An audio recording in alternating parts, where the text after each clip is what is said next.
On est toujours ensemble sur France 24. Bienvenue si vous nous rejoignez. On va plus loin dans un instant avec Ziad Limam, directeur du mensuel Afrique Magazine. Bonjour Ziad. On va voir peut-être la une d'Afrique Magazine, toujours sur le Sénégal. Et le prochain arrive demain après-demain. Ah d'accord. On va peut-être vous dire de vous réserver pour le prochain, qui sera évidemment disponible en kiosque et sur le site également. Et puis face à vous, Bruno Darou, chroniqueur international ici même à France 24. Bonjour Bruno. Bonjour Raphaël. Au sommaire aujourd'hui, surveillance et cyberespionnage au cœur des soupçons envers la Chine, alors que l'Allemagne enquête sur d'éventuelles collusions chinoises de l'assistant d'un eurodéputé issu de l'AfD. Anthony Blinken, lui, est à Shanghai, deuxième voyage en Chine en moins d'un an pour le secrétaire d'État américain, sur fond de tensions persistantes, notamment vis-à-vis de Taïwan. Et puis la direction de l'université de Columbia, elle se donne 48 heures avant une nouvelle intervention de la police pour négocier l'évacuation des étudiants. Voilà une semaine maintenant qu'ils manifestent contre le soutien américain à Israël, la guerre au Proche-Orient qui attise les tensions comme jamais aux États-Unis. C'est tout de suite, on va plus loin.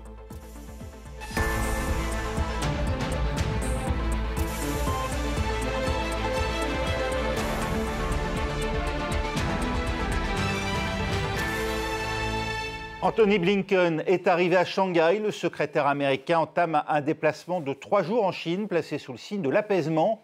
En principe, car sa visite coïncide avec une aide de 8 milliards de dollars votée par le Congrès américain en faveur de Taïwan. Véritable chiffon rouge pour Pékin, comme l'a exprimé le ministère chinois des Affaires étrangères. Écoutez le porte-parole. J'aimerais souligner que le renforcement des liens militaires entre les États-Unis et Taïwan ne leur apportera pas la sécurité et ne permettra pas non plus de sauver le destin funeste de l'indépendance de Taïwan. Cela ne fera qu'accroître les tensions et le risque de conflit. Dossier suivi très attentivement par Washington. Mathieu Mabin, comment stabiliser la relation avec Pékin au moment même où les membres du Congrès viennent d'apporter un nouveau soutien très visible à Taïwan ? Alors, on se l'est dit quelques fois sur votre plateau, Raphaël, mais s'il y a bien une chose que l'on voit se confirmer au gré des bras de fer diplomatiques que nous commentons depuis quelques années maintenant, vous et moi, c'est que le hasard de calendrier en diplomatie, ça n'existe pas. Anthony Blinken est probablement proche de battre le record de déplacement pour un chef de diplomatie américaine depuis qu'il a intégré l'administration de Joe Biden en janvier 2021.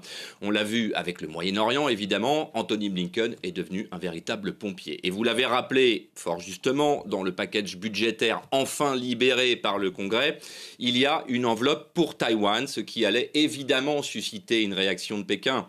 Et qui n'a d'ailleurs absolument pas tardé, on l'a entendu. La Maison-Blanche part d'un postulat. La question n'est pas de savoir si la Chine va se réapproprier Taïwan, mais quand elle va le faire. Et c'est cette question qui conditionne en réalité l'intégralité de la politique étrangère américaine en ce moment, y compris lorsqu'il s'agit d'Ukraine, y compris lorsqu'il s'agit de la posture américaine face à l'Iran. Moins l'Amérique sera ferme avec Pékin, plus l'offensive chinoise sur l'île se rapprochera. Alors bien sûr, il y a un cadre au déplacement d'Anthony Blinken. Il est question qu'il rencontre à Shanghai des chefs d'entreprise et des représentants de la jeunesse chinoise. Mais en réalité, son déplacement tient en une phrase. L'Amérique ne laissera pas envahir Taïwan, mais l'Amérique ne veut pas non plus une escalade trop rapide avec Pékin. Et donc, chaque fois que l'administration de Joe Biden prendra une initiative en faveur de Taïwan, comme c'est le cas avec cette nouvelle aide financière, il faudra un diplomate pour atténuer les effets de l'incendie. C'est exactement ce qui est en train de faire Anthony Blinken, mais encore une fois, sans grandes illusions. Sa mission, entre deux déclarations apaisantes, est bel et bien de préserver au maximum l'équilibre mondial du moment, c'est-à-dire un monde en mouvement, certes, mais toujours dominé par un bloc occidental qui expose concrètement sa vision au reste du monde.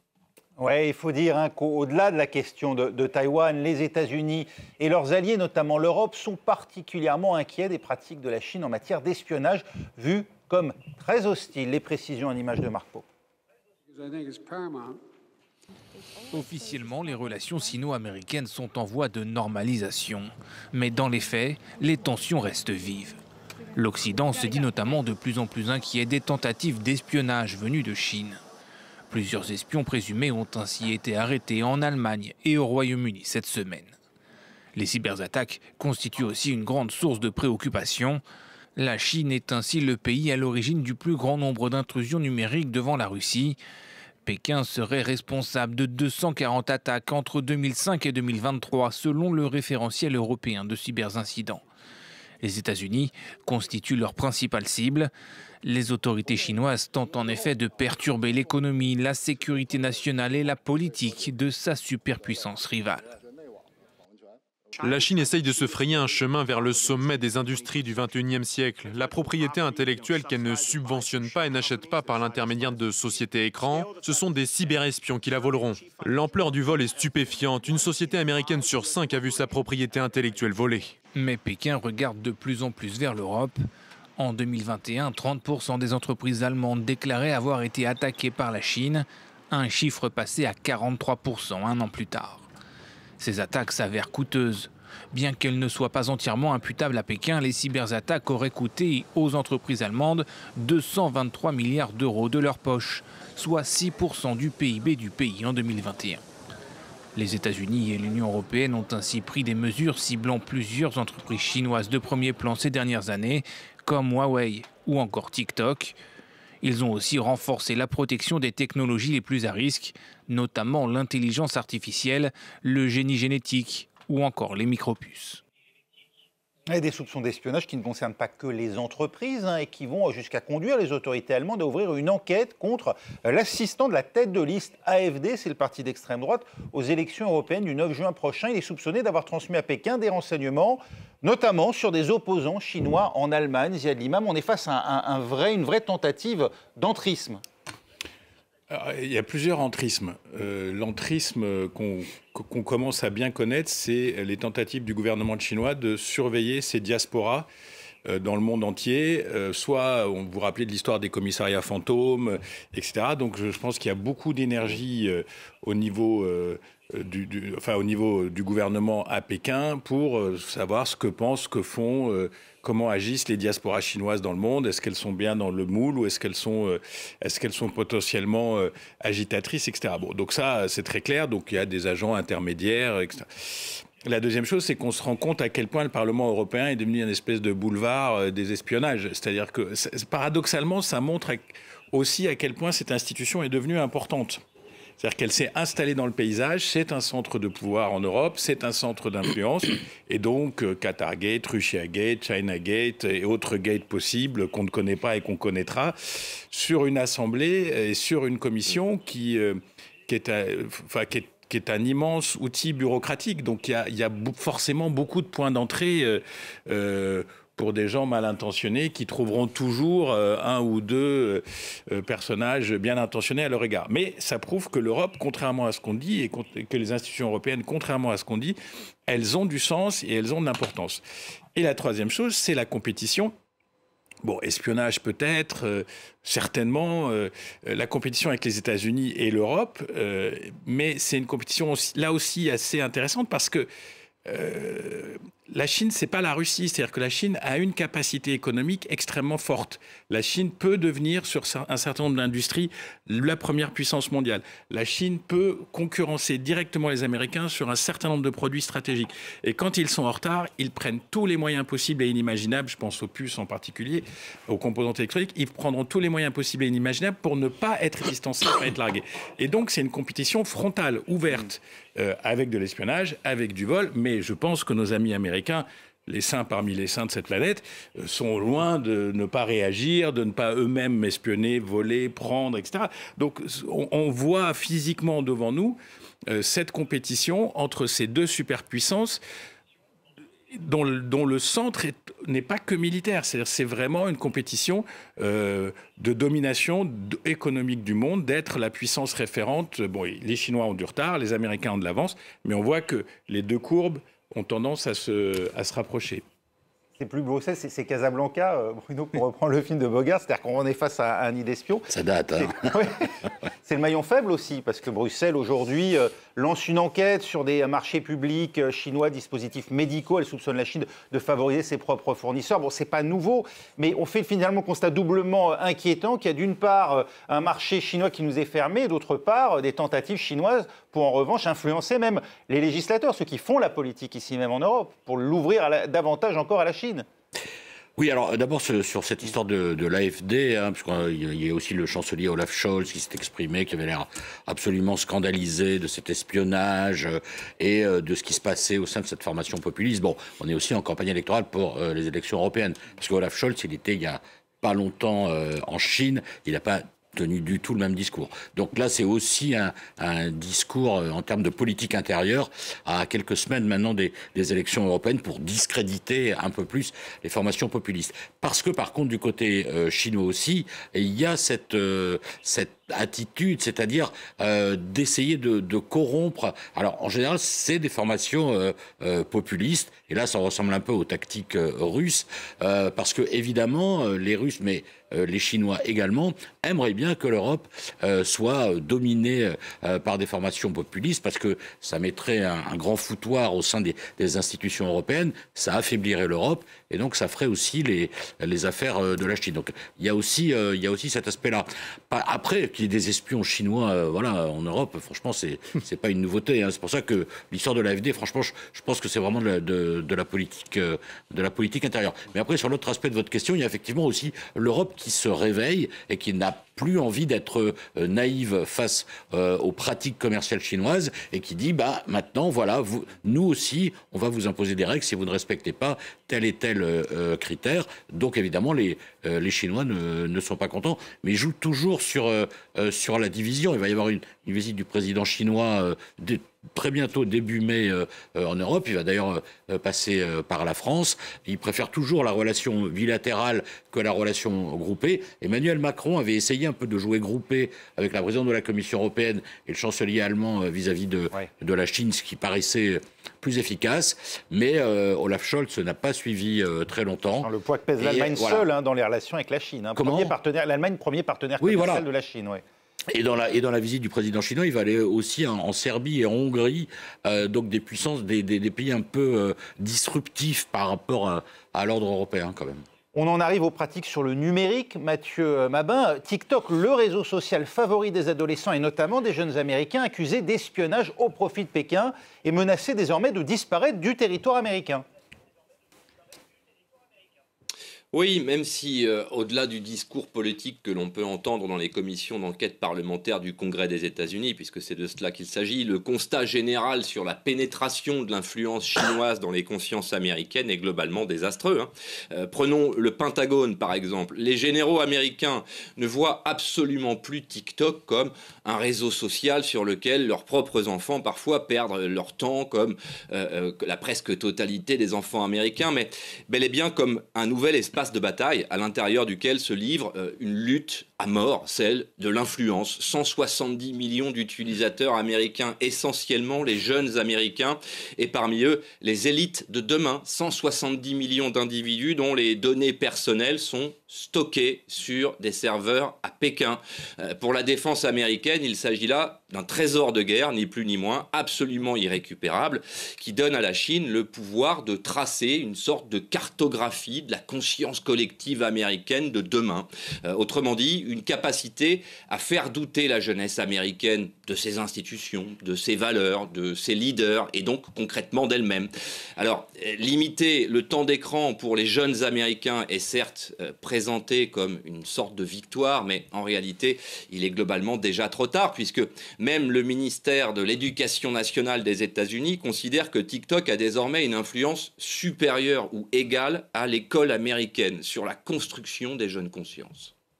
Ah oui, l'hypocrisie, Ziad Limam, c'est que les législateurs américains, et aussi d'ailleurs ici même en Europe, menacent de bannir TikTok, alors que tous, à commencer par les équipes du candidat Biden et le candidat lui-même, continuent de l'utiliser plus que jamais dans le but de toucher les jeunes. C'est une équation insoluble. C'est de la réelle politique. C'est en attendant que je l'interdise, je suis bien obligé de tenir compte des 170 millions de jeunes Américains et Biden qui a un besoin pas désespéré, mais quand même assez prégnant de parler à cette jeunesse pour assurer sa réélection. Il passe par le canal disponible. L'interdiction de TikTok, d'abord, c'est pas demain la veille, parce que même si c'était interdit au niveau du Congrès, je pense qu'en termes de poursuites pénales, civiles, juridictionnelles, amendement de la Constitution américaine sur la liberté de choix. Enfin bon, il va y avoir une bagarre phénoménale si on en arrive là. Et en attendant, TikTok ne sera pas totalement parti. TikTok est déjà interdit dans un certain nombre d'espaces. En France, je crois par exemple que les agents de l'État n'ont pas le droit d'avoir TikTok sur leur appli, sur leur téléphone. En Inde, enfin, il y a des pays où ça pose un problème. C'est clair que TikTok peut récupérer des informations et peut mapper, comme le disait Mathieu à Washington, peut mapper un peu la conscience américaine, mais excusez-moi, WhatsApp fait exactement la même chose, Facebook fait exactement la même chose, et toutes ces grandes applis, réseaux sociaux, X, etc., font exactement la même chose avec vous, moi, un Indien. Mais pas les Chinois. Alors juste, j'y venais. Chinois, voilà. Et par contre, toutes ces applications ne rentrent pas en Chine. Moi, je pense que cette histoire souligne peut-être, en dehors, encore une fois, de l'affrontement frontal États-Unis-Chine, ça souligne la fin de ce rêve un petit peu, quand même, qu'on avait au début, il y a 20 ans, de l'Internet libre. C'est-à-dire, c'était quand même supposé être un immense espace numérique de liberté. Et donc là, on voit que tout le monde sort ses frontières, tout le monde sort ses bataillons, tout le monde, son appli, elle est bloquée ici ou elle est bloquée là. Et donc, finalement, cet Internet qu'on croyait précurseur du 21e ou du 22e siècle, il ressemble beaucoup aux batailles du 20e siècle, à part, le côté réseau. Mais bon, finalement, tout ça, les Chinois contre les Américains contre les Russes, les autres essaient de trouver une place, et c'est d'une assez grande banalité. TikTok vient nous rappeler, comme le disait l'imam, qu'Internet n'a pas effacé les États, au contraire, et qu'on a là un exemple justement d'un État qui sait user d'un outil technologique très avancé pour capter finalement la première richesse aujourd'hui, la data, la donnée.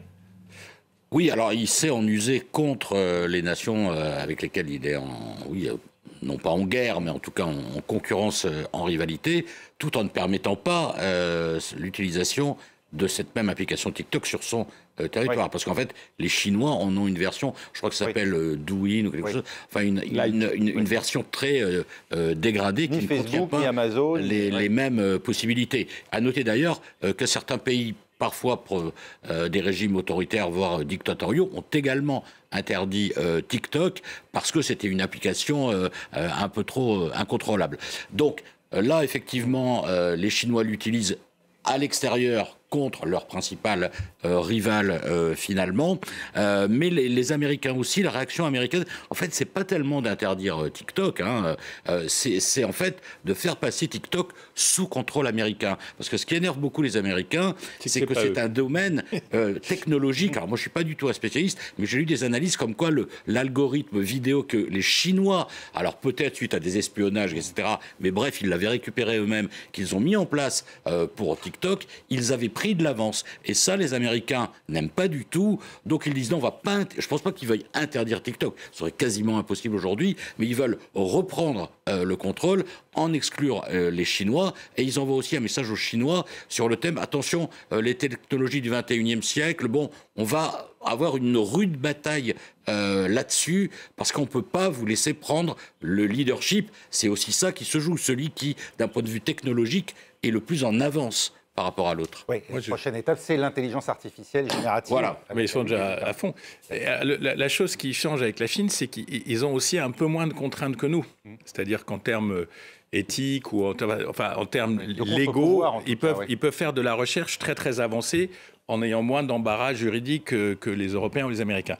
Mais l'histoire de on va vendre TikTok aux Américains, moi, peut-être que Mathieu pourra me corriger, mais je ne vois pas comment les Chinois accepteraient, même pour 1 milliard ou 2 ou 3 ou 4 ou 5, que cet outil-là, et avec l'algorithme et avec tout ce qu'il y a dedans, passe entre des mains américaines. Ils ont d'ailleurs annoncé, les Chinois, qu'ils allaient se battre juridiquement, très très fermement juridiquement devant les tribunaux. D'autant très rapidement à Mathieu que Donald Trump, qui était l'un des principaux contempteurs des actifs chinois, à commencer par TikTok, a viré de bord. Maintenant, il considère que c'est une bonne alternative à Facebook, qui semble détester davantage encore. Bah oui. Oui, mais en fait, la question a été soulevée sur votre plateau il y a quelques minutes.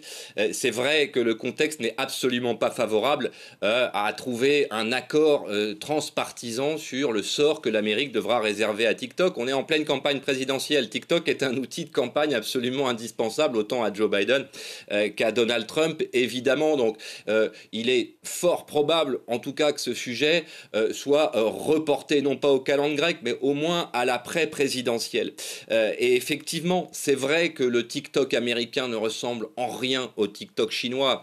C'est d'ailleurs l'un des arguments utilisés par les parlementaires américains qui décrivent le TikTok chinois comme un outil éducatif, avec des contenus qui sont sans comparaison avec les contenus, disons-le, parfaitement absurde dont les Américains s'abreuvent, les jeunes Américains s'abreuvent à longueur de journée.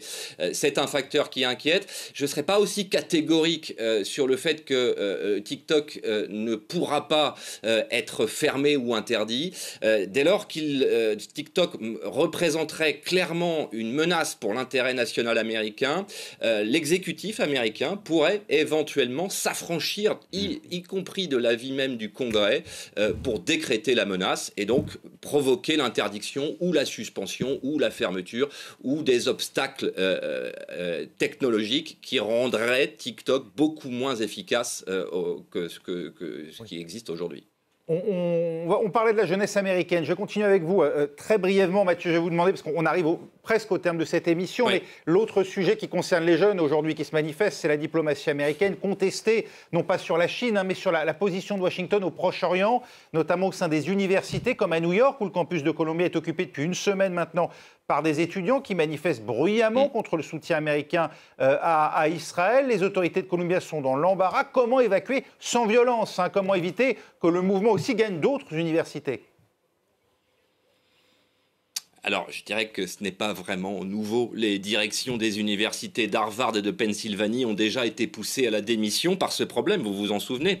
On a l'impression en réalité que c'est beaucoup plus qu'une pression que l'encadrement des universités américaines a vu quelques-uns de ces principes fondamentaux se transformer en contradiction. Avec d'un côté le sacro-saint premier amendement qui encadre la liberté d'expression sous toutes ses formes, y compris celles que nous manipulons tous les jours, vous et moi, Raphaël, et des positions qui ne sont plus du tout des positions politiques comme le fait de scander des slogans à la gloire du Hamas au cœur même des temples de la pensée américaine. Et il ne faut absolument pas sous-estimer cette crise, et d'ailleurs, un peu partout dans la société américaine, chez les universitaires, mais chez les parlementaires également, beaucoup considèrent que le temps où on pouvait dire tout et n'importe quoi est peut-être un peu révolu. Je terminerai avec cette crise naissante qui commence à agiter les lycées américains cette fois, dont on constate de plus en plus la fragilité. La philosophie n'est pas enseignée au lycée, mais l'histoire qui, elle, occupe une place importante se limite, un peu comme au début du XXe siècle en France d'ailleurs, à relayer le récit national américain en faisant l'impasse sur des pans entiers de l'histoire de la Seconde Guerre mondiale, par exemple, qui pourraient néanmoins aider pourtant les jeunes étudiants à structurer leur pensée politique sans tomber dans les pièges du passé qui devraient être maîtrisés par tous. Merci Mathieu Mabin. Ziad Limam, là ce sont des images en direct, cette fois non pas de Columbia qu'on vient de voir, mais de l'Université de Californie du Sud.